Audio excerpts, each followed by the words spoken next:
बिस्मिल्लाहिर्रहमानिर्रहीम। Dear fellows, अस्सलाम वालेकुम। डियर फेलोज़, हमने लास्ट टाइम टॉपिक स्टार्ट किया था सेक्स डिटर्मिनेशन। जेनेटिक्स का टॉपिक है कि किसी भी ऑर्गेनिज्म में जो जब एम्ब्रियो डेवलप कर रहा होता है सेक्सुअल रिप्रोडक्शन के बाद, तो कौन कौन से फैक्टर्स डिटरमाइन करते हैं कि नया बनने वाला जानदार मेल होगा या फीमेल होगा। तो इसके हमने कहा था कि चार मैकेनिज्म है: genetically controlled sex determining mechanism, metabolically controlled sex determining mechanism, hormonally controlled sex determining mechanism and environmentally controlled sex determining mechanism। हम अभी तक पहला टॉपिक जो है वो पहला पॉइंट डिस्कस कर रहे थे, genetically controlled sex determining mechanism. इसमें मजीद तीन फिर आगे पॉइंट्स हैं। पहला पॉइंट ये है कि सेक्स क्रोमोसोम्स का क्या रोल होता है सेक्स डिटरमिनेशन में। दूसरा इसमें है जीनिक बैलेंस मैकेनिज्म और तीसरा इसमें है मेल हेप्लाइडी। मतलब इन तीनों पोर्शंस में हम क्रोमोसोम्स का ही रोल पढ़ेंगे कि क्रोमोसोम्स का सेक्स डिटरमाइन करने में रोल होता है। लास्ट वीडियो में हमने ये वाला टॉपिक जो है सेक्स क्रोमोसोम्स का टॉपिक हमने डिटेल से डिस्कस कर लिया था। इसमें हमने दो बातें डिस्कस की थी, heterogametic male and heterogametic female. या तो मेल की गेमीट्स हेट्रो होते हैं, मीन डिफरेंट होते हैं, या फीमेल्स के गेमीट्स जो हैं वो डिफरेंट होते हैं। मसलन हेट्रोगेमेटिक मेल का मतलब हमने कहा था कि फीमेल में दोनों क्रोमोसोम जो सेक्स क्रोमोसोम्स होते हैं वो XX होते हैं और मेल में हमने कहा था XY होते हैं, मतलब डिफरेंट होते हैं।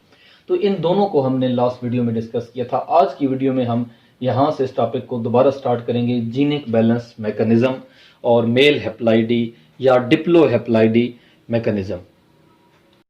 Genic balance mechanism for sex determination. Sex chromosomal का जो मेन मैकेनिज्म है उसकी दूसरी टाइप। पहली टाइप हमने पढ़ी है सेक्स क्रोमोसोम्स का, X एंड Y का, और दूसरा अभी है genic balance mechanism. Sex chromosomes को स्टडी करने से ये सबसे पहले बात ये सामने आई थी कि सिर्फ जो है वो X और Y क्रोमोसोम्स का रोल है सेक्स को डिटरमाइन करने में। लेकिन कुछ साइंटिस्ट विल्सन, ब्रिग्स, गोल्डस्मिथ, इनके काम से जो है इन्होंने रिसर्च की कि कुछ ऑर्गेनिजम्स ऐसे थे, डिफरेंट ऑर्गेनिजम्स कुछ ऐसे थे जिनमें जो है वो मेल और फीमेल दोनों सेक्सेस की पोटेंशियल जो है वो मौजूद था। उसको इंटरसेक्स का नाम दिया गया। तो यानी ऐसा ऑर्गेनिज्म जिसमें मेल और फीमेल दोनों सेक्सेस का पोटेंशियल मौजूद था, और वो जो ऑर्गेनिजम्स थे वो मोर और लेस इंटरमीडिएट थे मेल और फीमेल में। इससे ये लगा कि कोई ना कोई बैलेंस जो है वो ज़रूर मौजूद है। मेल और फीमेल टेंडेंसीज की जो हेरिडिटी कंप्लीमेंट है उसमें कोई ना कोई बैलेंस, कोई ना कोई रेशो जो है उसका रोल है। सबसे पहले जो जीनिक बैलेंस मैकेनिज्म है ये ड्रोसोफिला में ब्रिज ने 1921 में जो है इसको स्टडी किया। और जैसा कि पिछले टॉपिक में हमने देखा था, ह्यूमंस की तरह ड्रोसोफिला में भी XX और XY क्रोमोसोम्स का हमने रोल पढ़ा था। अब इन्होंने स्टडी किया तो ये बात सामने आई कि जो Y क्रोमोसोम है उसकी प्रेजेंस फर्टिलिटी के लिए तो जरूरी है, मेल सेक्स की फर्टिलिटी के लिए तो जरूरी है, बट उसकी सेक्स डिटर्मिनेशन के लिए जरूरी नहीं है। Presence of Y chromosome is essential for the fertility of male sex but has nothing to do with the determination of male sex. यानी मेल सेक्स को डिटरमाइन करने में इस चीज को के एम्ब्रियो जो है, जाइगोट जो है वो मेल में डेवलप होगा, तो उसके लिए Y क्रोमोसोम्स की जरूरत नहीं है। हाँ, लेकिन मेल ऑर्गेनिज्म की फर्टिलिटी के लिए जो है वो Y क्रोमोसोम्स की जरूरत है। तो फिर क्या है, फिर कौन सी चीज है जो डिटरमाइन करती है कि नया ऑर्गेनिज्म मेल होगा या फीमेल होगा। तो फिर ये बात सामने आई कि X क्रोमोसोम और ऑटोसोमल क्रोमोसोम्स की रेशो। क्या मतलब है रेशो? मतलब एक ऑर्गेनिज्म है, अगर उसमें दो X क्रोमोसोम्स हैं और दो ही ऑटोसोमल हैं, तो दो इसकी जो है वो रेशो क्या होगी? 1 रेशो होगी। तो अगर X और ऑटोसोमल क्रोमोसोम्स की रेशो 1 या उससे ज्यादा हो तो नया ऑर्गेनिज्म जो है वो फीमेल होगा। और अगर ये वाली ratio sex chromosome, X chromosome और ऑटोसोमल क्रोमोसोम्स की रेशो 0.5 या उससे कम होगी तो फिर नया जो जाइगोट एम्ब्रियो है वो डेवलप करके मेल बनाएगा, तो मेल में डेवलप हो जाएगा। तो ये बात सामने आई। ये बात इन दोनों चीजों से सामने आई थी। पोलीप्लाइड्स की फ्लाइज को स्टडी किया गया था उनसे, या एक और ऑर्गेनिज्म फीमेल ड्रोसोफिला थी एक गायनेंड्रोमॉर्फ्स। हम देखते हैं कि ये दो क्या चीजें हैं। Genic balance mechanism of sex determination की हम बात कर रहे हैं। हमने बात की है कि पोलीप्लाइड फ्लाइज और गायनेंड्रोमॉर्फ्स को जब स्टडी किया गया है तो उससे पता चला कि वाई क्रोमोसोम का रोल सेक्स डिटरमाइन करने में नहीं है, बल्कि मेल सेक्स की फर्टिलिटी क्या उसका रोल ज़रूर है, लेकिन डिटर्मिनेशन में रोल नहीं है। तो हमने ये बात नोट की कि अगर ऑटोसोमल क्रोमोसोम्स और सेक्स क्रोमोसोम्स की रेशो 1 या उससे ज़्यादा हो तो it produce female, and if the ratio of X chromosome and autosomal chromosome is 0.5 और less than it produce mail. तो ये बात हमने देखी। और ये बात क्यों की गई? ये इन दो स्टडीज की बुनियाद पर की गई, पॉलीप्लाइड फ्लाइज और गैनेंड्रोमार्फ्स। पहले हम देख लेते हैं गैनेंड्रोमार्फ्स क्या है। गैनेंड्रोमार्फ्स जो है मुख्तलिफ म्यूटेशंस, ड्रोसोफिला को जब स्टडी किया गया उसमें कई म्यूटेशंस ऐसी आई जिनकी वजह से एक ऐसी ड्रोसोफिला, एक ऐसी फ्लाई सामने आई जिसकी बॉडी का एक पार्ट, आधा पार्ट मेल था और उसकी बॉडी का आधा पार्ट जो है वो फीमेल था। यहाँ आप डायग्राम में देख सकते हैं कि इस तरफ इसका विंग स्मॉल है, उस तरफ उसका विंग जो है वो लार्ज है, यानी और रेड आई जो है वो है। इसका मतलब है कि बॉडी की जो हाफ पोर्शन है वो फीमेल है और हाफ पोर्शन जो है वो मेल करेक्टर है। One part of the body express mail character and other part of the body express female character. तो ये इस फ्लाई को गैनेंड्रोमार्फ का नाम दिया गया। और जब इसको साइटोलॉजिकली स्टडी किया गया तो पता चला कि it is due to the loss of X chromosome, यानी वाई का रोल नहीं था डेवलपमेंट के दौरान। फॉर एग्जांपल ये आप समझ लीजिए कि एक जाइगोट था या एम्ब्रियो था, और फर्स्ट माइटोटिक डिवीजन, पहली डिवीजन के बाद ब्लास्टोमेयर जो थे, ये दो ब्लास्टोमेयर, इसमें एक में किसी वजह से एक्स क्रोमोसोम जो है वो लॉस हो गया। दो ऑटोसोमल हैं और दो एक्स क्रोमोसोम्स थे, लेकिन एक एक्स क्रोमोसोम क्या हो गया? लॉस हो गया। दूसरी तरफ दोनों ऑटोसोमल और दोनों एक्स क्रोमोसोम्स मौजूद हैं। तो उस एम्ब्रियो का ये वाला जो ब्लास्टोमेयर था ये फीमेल में डेवलप हो गया नॉर्मल, और ये वाला जो ब्लास्टोमेयर था ये मेल में डेवलप हो गया एक ही ऑर्गेनिज्म में। तो ये बात सामने आई। अब ये क्या था?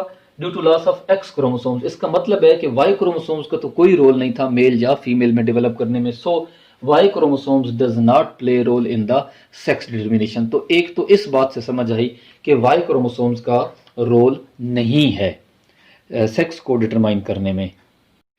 जीनिक बैलेंस मैकेनिज्म में हमने कहा था वाई क्रोमोसोम का रोल नहीं होता, बल्कि वाई क्रोमोसोम का रोल जस्ट मेल की फर्टिलिटी के लिए होता है, लेकिन मेल की डेवलपमेंट, सेक्स डेवलपमेंट के लिए नहीं होता। रेशोज का रोल होता है, एक्स और ऑटोसोमल क्रोमोसोम्स की रेशो का रोल होता है।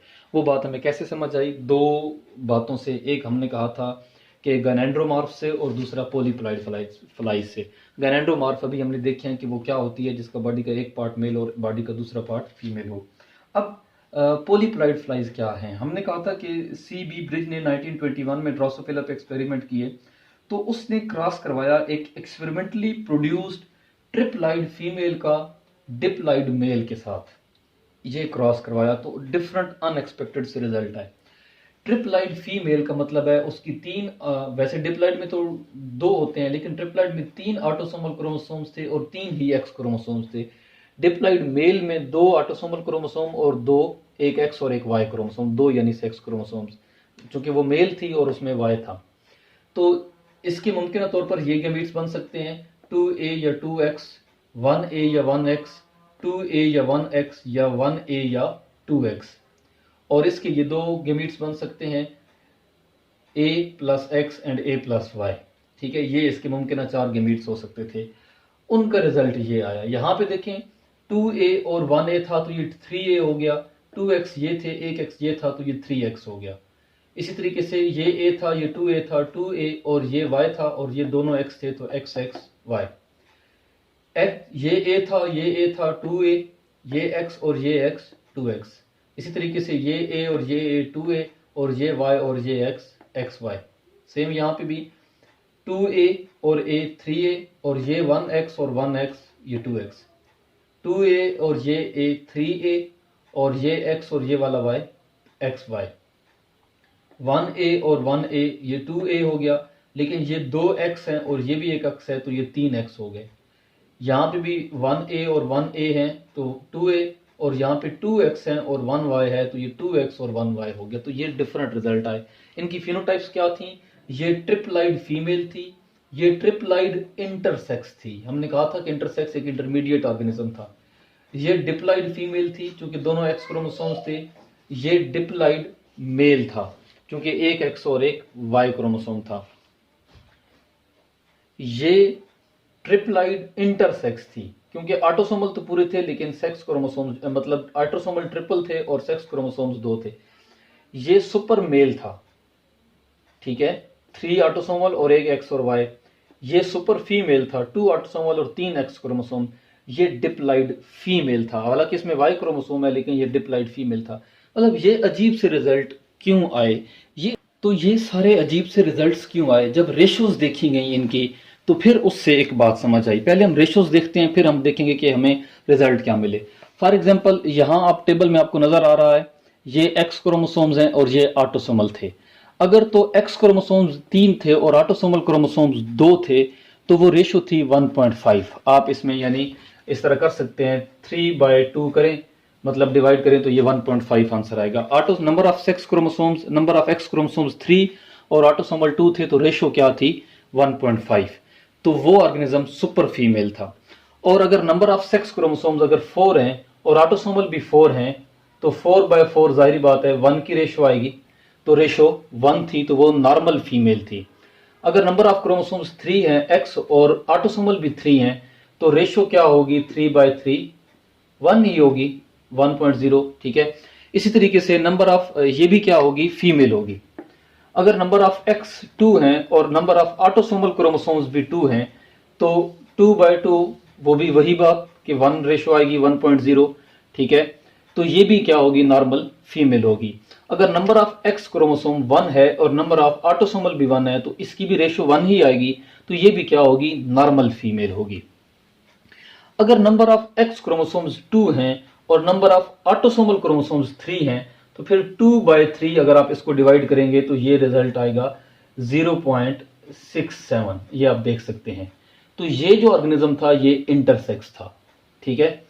अब अगर number of X chromosome y है और नंबर ऑफ ऑटोसोमल 2 है तो 1/2, नंबर ऑफ एक्स क्रोमोसोम्स 1 है और ऑटोसोमल 2 है तो 1/2 क्या होगा? रिजल्ट 0.5। तो ये 0.5 रेशियो होगी, तो ये नॉर्मल मेल होगा। और अगर नंबर ऑफ एक्स क्रोमोसोम्स 1 है और ऑटोसोमल 3 है तो इनकी रेशो क्या आएगी? 0.33, तो ये सुपर मेल होगा। इस बॉक्स से हमें क्या बात समझ आई? इस बॉक्स से हमें ये बात समझ आई कि अगर तो एक्स और ऑटोसोमल की रेशो 1 हो तो वो नॉर्मल फीमेल होगी। हाँ, क्रोमोसोम्स 4 हैं तो वो टेट्राप्लाइड होगी, 3 है तो ट्रिप्लाइड होगी, 2 हैं तो डिप्लाइड होगी, 1 है तो हेप्लाइड होगी नॉर्मल फीमेल। अगर सेक्स क्रोमोसोम और ऑटोसोमल क्रोमोसोम्स की रेशो 1 है तो वो नॉर्मल फीमेल होगी।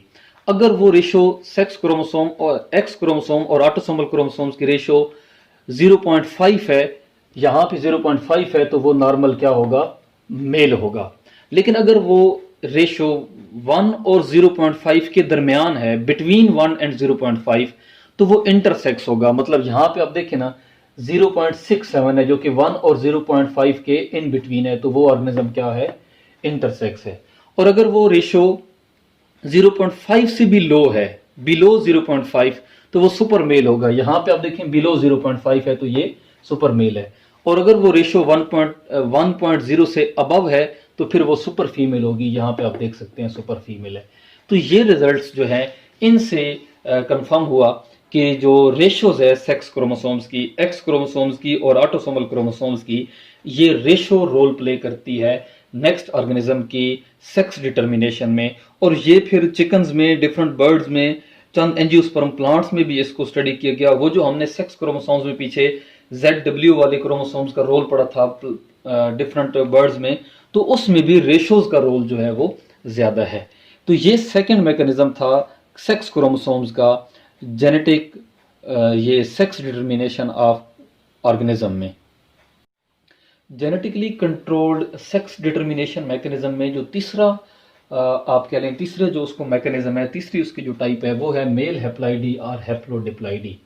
मेल हेप्लाइडी और हेप्लोडिप्लाइडी और पार्थिनोजेनेसिस भी हम इसको कह सकते हैं। It is common in the insects such as bees, ants and wasps. इनमें ये कॉमन होती है। इनमें होता क्या है कि जब फीमेल एग प्रोड्यूस करती है तो वो उन एग, 2 किस्म के एग प्रोड्यूस करती है। अगर तो उसके एग फर्टिलाइज्ड हो जाएं, फर्टिलाइज्ड होने के बाद वो डिप्लाइड फीमेल में चेंज हो जाते हैं।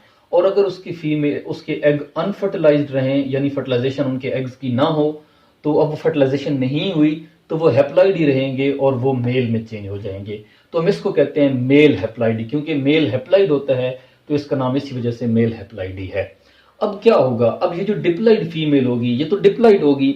डिप्लॉइड का मतलब है कि इसमें क्रोमोसोम्स जो है वो पेयर्स की फॉर्म में होंगे 2n। अब आगे से जब इसके गैमीट्स बनेंगे तो वो मियोसिस से बनेंगे। ठीक है, गैमीट्स आपको पता है मियोसिस से बनते हैं और उनमें क्रोमोसोम्स की तादाद हाफ हो जाती है। तो जब इसके गैमीट्स बनेंगे तो वो मियोसिस से बनेंगे, लेकिन जब इसके गैमीट बनेंगे तो ये तो पहले से ही हैप्लॉइड है। ठीक है, तो इसके गैमीट्स फिर माइटोसिस से बनेंगे। तो ये बात एक याद रखने वाली है, डिप्लॉइड फीमेल चूंकि ये डिप्लॉइड है, इसकी जब गैमीट्स बनेंगे तो वो मियोसिस से बनेंगे, और हैप्लॉइड मेल के जब गैमीट बनेंगे तो वो माइटोसिस से बनेंगे। अब इसकी एग्जांपल हनी बीज की एग्जांपल है। हनी बीज जो है वो डिप्लॉइड फीमेल होती हैं, जिसमें उनका डिप्लॉइड नंबर 32 क्रोमोसोम्स होता है। अब ये जो क्वीन होती है, एग लेइंग जिसको हम कहते हैं क्वीन होती है जी हनी बीज में, अब ये 2 किस्म के एग प्रोड्यूस करती है। मतलब कि होते तो वो सारे हैप्लॉइड ही हैं, लेकिन उनमें से कुछ फर्टिलाइज्ड होते हैं, कुछ अनफर्टिलाइज्ड रह जाते हैं। अब वो क्या करती है, 2 किस्म के जो एग होते हैं और उनको ये कंट्रोल कैसे करती है कि किसने फर्टिलाइज होना है किसने फर्टिलाइज नहीं होना। तो by controlling the sphincter of her sperm रिसेप्टिकल, यानी उसकी बॉडी के ऊपर जो है वो स्पर्म को रिसीव करने वाला जो ऑर्गन है उसके स्फिंक्टर के जरिए कंट्रोल करती है। और अगर उसके एग अनफर्टिलाइज्ड रह जाएं, अगर उनकी फर्टिलाइजेशन ना हो, तो वो मेल में चेंज हो जाते हैं और वो क्या होता है, डिप्लॉइड होता है। और अगर उसके एग फर्टिलाइज हो जाएं तो वो फीमेल में चेंज हो जाते हैं, जो कि मेल हैप्लॉइड होता है और फीमेल डिप्लॉइड होती है। और उस फीमेल में अगर तो वो फर्टाइल हो तो वो क्वीन हो जाती है, और अगर वो स्टेराइल रहे तो वो वर्कर में चेंज हो जाती है। अगर हम ओवरव्यू देखें हम अपने टॉपिक का, हमने सेक्स डिटर्मिनेशन का टॉपिक स्टार्ट किया हुआ है और हमने कहा था कि इसकी 4 मेन जो है वो मैकेनिज्म है। Genetically controlled sex determination mechanism, metabolically controlled, hormonally controlled and environmentally controlled. यहां तक हमने जेनेटिकली कंट्रोल्ड जो है वो पूरा मैकेनिज्म स्टडी कर लिया है। इसकी 3 टाइप्स हमने स्टडी की हैं। सेक्स क्रोमोसोम का क्या रोल था, जीनिक बैलेंस सिस्टम क्या था, और मेल हैप्लॉइडी या हैप्लोडिप्लॉइडी मैकेनिज्म क्या था। तो ये 3 मतलब हम ओवरऑल देखें तो हमने इस टॉपिक को कंप्लीटली स्टडी कर लिया है। जेनेटिक्स का क्या रोल है, सेक्स डिटर्मिनेशन है। नेक्स्ट वीडियो में हम इंशाल्लाह इन 3 टॉपिक्स को, इन 3 पोर्शंस को स्टडी करेंगे कि मेटाबॉलिज्म का क्या रोल है सेक्स डिटर्मिनेशन में, हार्मोन्स का क्या रोल है सेक्स डिटर्मिनेशन में, और एनवायरनमेंट का क्या रोल है सेक्स डिटर्मिनेशन में। तो यहाँ तक हमने इसको कंप्लीट कर लिया है। इसकी 3 पोर्शंस जो है ये हमने देख लिए हैं। सेक्स क्रोमोसोम्स का क्या रोल है, जीनिक बैलेंस मैकेनिज्म का क्या रोल है, और मेल हैप्लॉइडी का क्या रोल है। उम्मीद है टॉपिक आपको समझ आ चुका होगा। इंशाल्लाह बाकी इस टॉपिक को हम नेक्स्ट वीडियो में कंप्लीट करेंगे।